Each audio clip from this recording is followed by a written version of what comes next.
WDIY, who will be doing the conversation with Crow. So Norm, thank you for being here, and welcome, Norm. Yes. I get to meet you. Yes, We've in spoken person. before, but we haven't met. I hid myself. I could have come over, but I wanted to hide myself until I Great, met you great. in person. That'd be great. Would you like to sit? We could sit. And then we can dance, get up, and do all sorts of things. Don't make me dance.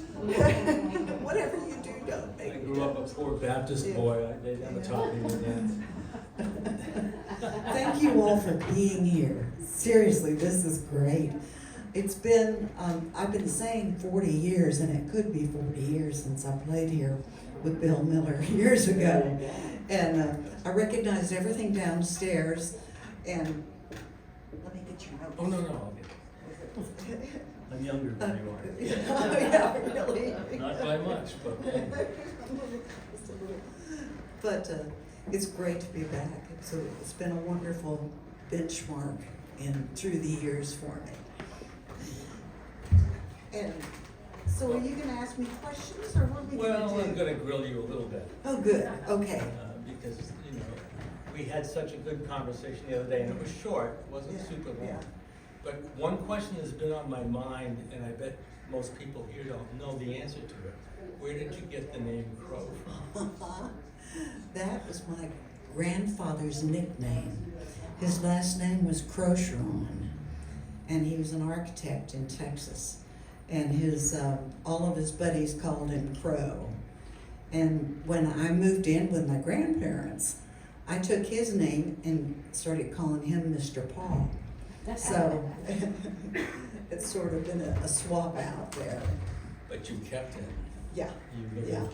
And the only confusion, there's a little bit of Native American in the family, but only enough that there's a letter and a picture of a woman in all proper clothing, and they say she's a heathen, but she's not like the rest of them. And so I don't have enough blood to qualify as a Native American, but a hodgepodge. Wow. Well, you grew up, you were born in New York. You grew up with a jazz playing dad. Yes. And you used a different word, but I said spirited flautist for a mother. Yes. And you moved up to Woodstock for a while, and then down to Texas. So you've had some experience, but you've been around artists and musicians most of your life, yes? The time that yes, yeah. My parents split up. My dad was totally blind since the time he was 5. A marvelous musician, an amazing man. But he ended up with a toddler that he couldn't raise on his own. So I got raised by all kinds of people. Grandparents, great-grandparents, some of the musicians in Woodstock. And I just sort of was a kid that belonged to everybody. And it was wonderful because people like Raoul Haig would sit around and talk with me about sculpture. And I'm like 4 years old, and I remember him serving me Turkish coffee and saying, now look, see how your arm feels. Now feel this sculpture. See, and the passion the people had for their art and their creativity was something that just really jumped out at me as a young child, for sure. And so were you doing artwork even as a young child, a teenager, that kind of thing? I wasn't, I was doing music, and I always wanted to do visual arts, and I didn't try that until I was 73, and decided I don't have 30 years to become really hot at this, and I don't care. I'm just going to get into it and do what I love. And it's been a wonderful adventure. And that's resulted in some pretty neat things. But you started out, you said, as a musician. Well, I have a degree in zoology. Well, that makes sense. Now I know why you play guitar. Well, my father begged me. He said, whatever you do, don't go into music. It's a crazy way to try to make a living and certainly support a family. But you did that as a solo performer. Mm-hmm. basically you were doing singing and song, you do a lot of songwriting, singing your own stuff. I mean, you got a contract with BMI. Yeah. You know, you were doing that when other women's just weren't doing that. Part of the thing that was fun for me is, well, if you can imagine me watching my dad, he'd sit down at a piano, there'd be no music, no braille music or anything. He'd just sit down and play. And I got this idea that you just go to an instrument, hold it, and something wonderful happens. And in a way, I just started writing music rather than learning scales and learning how to read music and all the proper stuff. And so my first performances were in '62 in Houston. And at that time, nobody was doing all original work. So that alone was my calling card. Yeah. It was like a dark-haired girl. She doesn't do Joan Baez, she does her own. And you got gigs and you got a contract and you made a living sort of that way. Well, And London was wonderful. Yeah, well, that was a big music scene. Very in good. London. I got to London in 1968 and ended up recording in some of the places that other major artists were recording. And really, London sounds huge, but England fits 5 times into Texas, and I'd been raised in Texas, and so it was like going to a little small community. And it was great, and it was very unusual to, how can I put this, to be a rehearsed musician at that time. There were other means of modifying consciousness that were pretty prevalent in the late 60s. And so anybody who practiced and was consistent with the music and the kind of performance they did were considered rather rare and special. So I got very lucky. And how long were you over across the pond? I was there 3.5 years. Okay. And then you came back to the States. And at some point after you came back, you went down to Arkansas, and I read in your bio that you built a house by yourself. Did I catch that? It's been called a log cabin by people, but it was not a log cabin. It was a hand-built house, and it was 12 by 12 and 2 stories tall.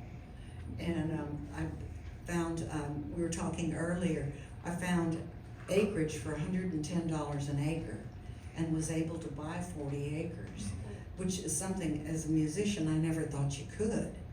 And I loved the woods, critters, and so board by board it went up. I was college educated at that point, but I was not woods wise by any means. So I tried to burn rotten wood, and if the books that I read said use, 2x4s, I used 2x6s, and built this little rock that now is the center of someone else's home. But that's pretty remarkable stuff. You were just very, very independent. Well, I was. My mother was very independent, and I knew that when I had this first marriage, and when it split, I realized if I went back home, I wouldn't be calling the shots of my life ever again. Very strong person. I said, I think I'm just gonna figure out who I am, which was a grand adventure. That took at least 10 years. And it keeps happening. About every 2 years I go, oh, there's another aspect of this human being that I wasn't aware of. It's fun. So you were a musician, you did a lot of recording. At some point that stopped. I think you mentioned when we talked the other day that you had some health issues that kind of sidelined you for a while. You had to do some rethinking. Yeah, in my 40s, I was diagnosed with cancer, and spent a year on chemo, but I wrote songs like "Holding Down the Couch" from that. I mean, you use your life experiences, and I toured and played festivals pretty consistently until my parents were of an age where they needed help. And so we brought parents into the house and spent about 15 years taking care of parents.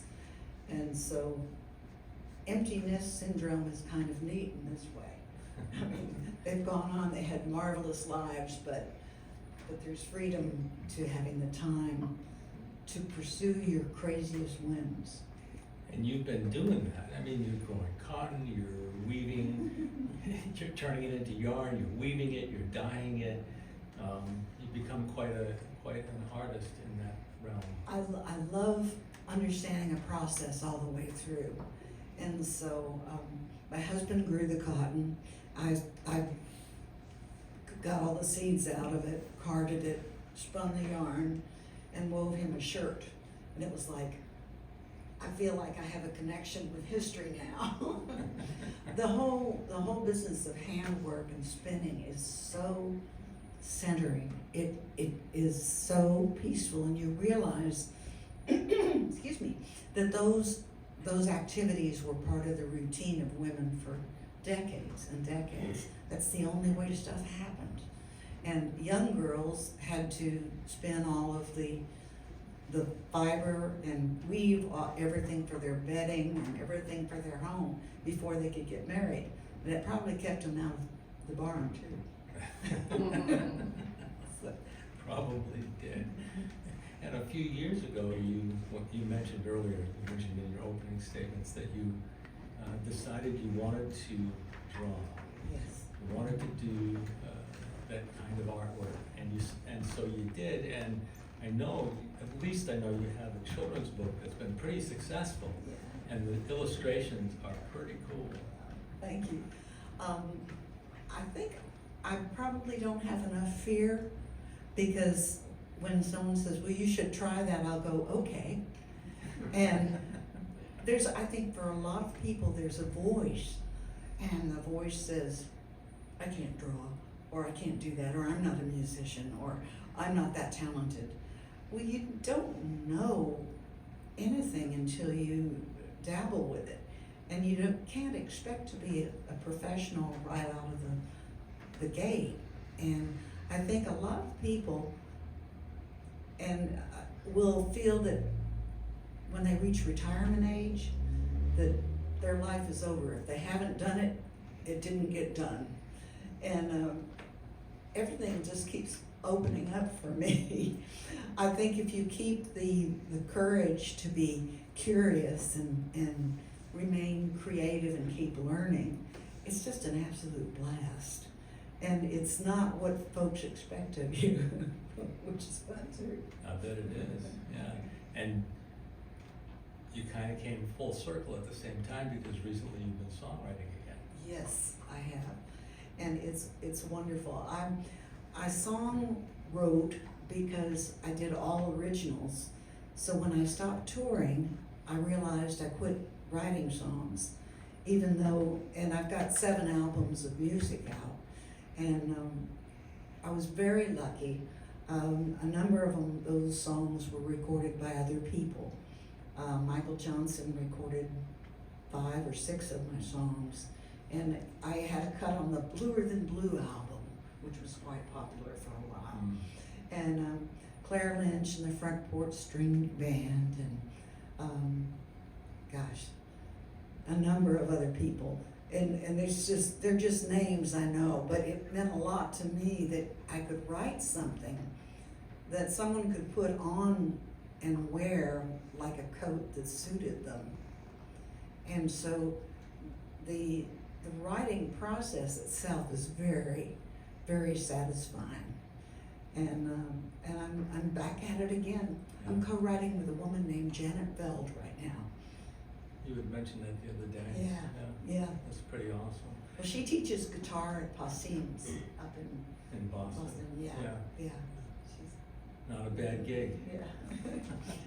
Well, it's fun. Kerrville Music Festival has had me back the last 2 years, and they said that since I had been at the very first festival, and this is now the 51st festival, they wanted to have a crone, and I said, I'll be a crone. No problem there. And so we did some shows that focused on women's voices, through different generations. And it was interesting to have 5 women on the stage who were all songwriters and performers, and have them step up and express, well, what I'm trying to say is each of their songs was a view of their life, a snapshot of their life, and how they perceived the world at the time. And it was really a fascinating thing to take part in. It was good. Yeah, I imagine so. And now you also have some published works, Yeah. books. Yeah, first book, a short story. Well, when I quit touring, I learned that if I write a short story, it would be just like a song but bigger. And so I decided that you didn't have a canvas that was this large, you had a canvas that was this large. And it was just too much fun. And also, when you stand on the stage as a woman with a guitar and play, people hear what they see. In a book, people don't hear what they see, they hear what you describe. So my first book was a collection of short stories, and that was really fun to do, and that will be reissued probably in the next year too. So and then I wrote a book on songwriting that was used when I was teaching. I taught at Swan and Mill and a bunch of other places, and then I was invited to do the illustrations for a picture book, and that's Ryan's Pirates. And I kept telling her, I don't think I can do it. And she just said, I know you can do it, and you have to. And I did.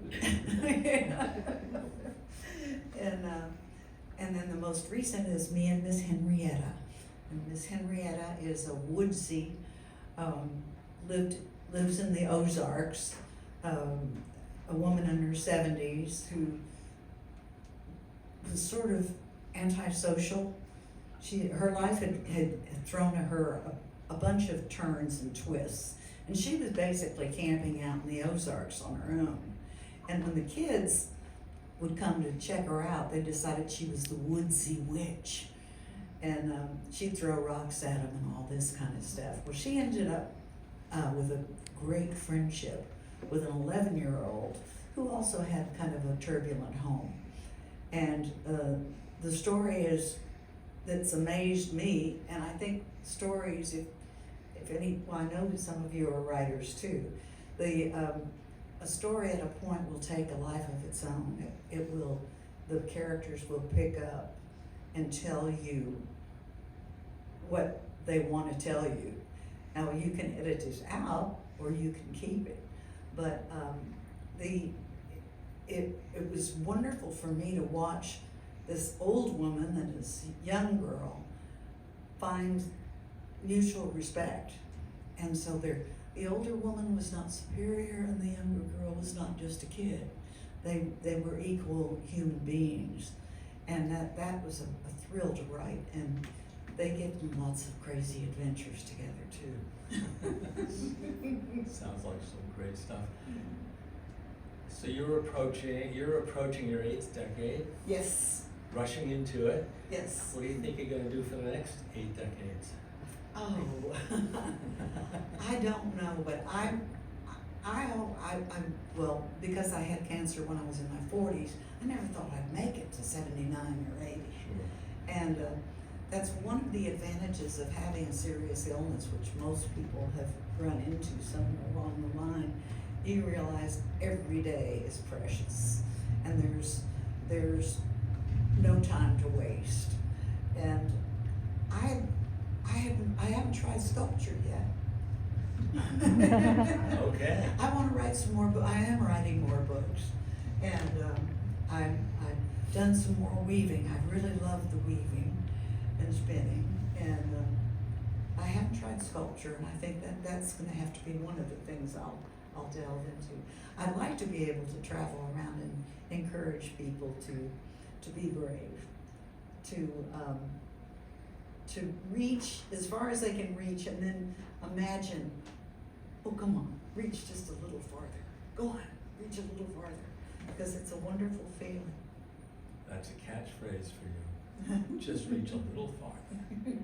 So I've been asking all the questions, but I'm wondering if other folks might have questions for Crow, observations, comments.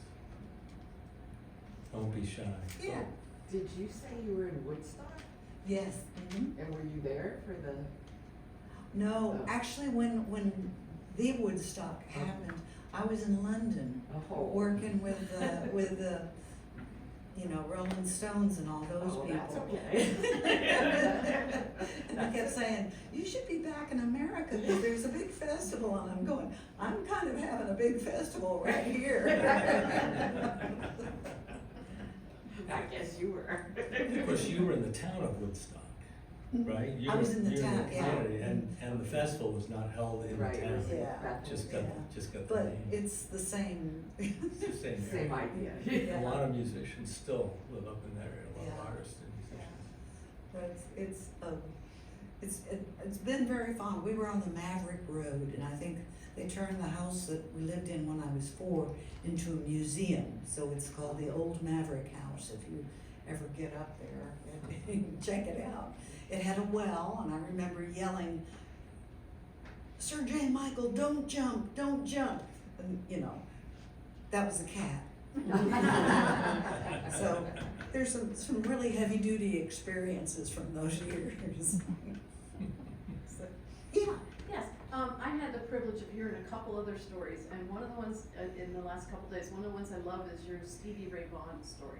Oh, I've had the chance, being a solo woman performer was unique, and playing an electric hollow body guitar, and writing all original. I got some wonderful jobs, and I opened for Taj Mahal for 2 or 3 shows, and opened for Stevie Ray Vaughan for 2 shows, Maria Muldaur, and Stevie Ray was that man. He worked so hard.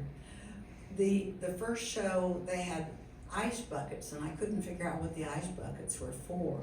By the second show, I understood. So it was a hall that seated 600, and he played so hard he got blisters on his fingers, which for real, they burst, and he was playing with raw fingers, and we were passing out. Yeah, I know. We were passing out cloth that had been soaked in ice water to let them put around their neck, because it was in Houston. It was at a place that was really hot, and but he was so dedicated. He just, I don't know many people who would have played through that. Wow. Some pretty neat Yeah. experiences. Yeah, I was curious, so you delved into a lot of art forms without really any, formal knowledge. Yeah. After you delved into them, you found you did have talent, did you seek out any further, instruction or mentors? Absolutely. And this project for the children's picture book sent me to the internet, where I started looking at all the artists, and I found a man named E.B. Lewis, who has done I got goose pimples just thinking about it, has done some wonderful artwork for children's books. And I tracked him down and said, because somewhere on the internet I saw that he would do mentoring. And so I said, well, do you mentor people who are beginners, who have no history at all? And he said, yes. And so I spent about a year having weekly online communication with him. And I can remember him going, "Oh, Crow, you didn't listen to me last week at all, did you?" But when the books were finished, and I did send them to him, he said, "Well, the kid had talent after all." And so he's quite a bit younger than I am. Sounds pretty marvelous. Yeah. Any other questions? Could you sing a song? Would I sing a song? Well, sure. Let me think about which one would sound decent without an instrument. one of the aspects of my songwriting is that I change minor to major chords within the body of the song. So if you have a bass or if you have a guitar playing along, it makes sense, but it doesn't always make a lot of sense otherwise. But there's one that I could try. Shall I go for it? Do it. That's your Okay. philosophy. Huh? That's your That's it. philosophy. Jump in.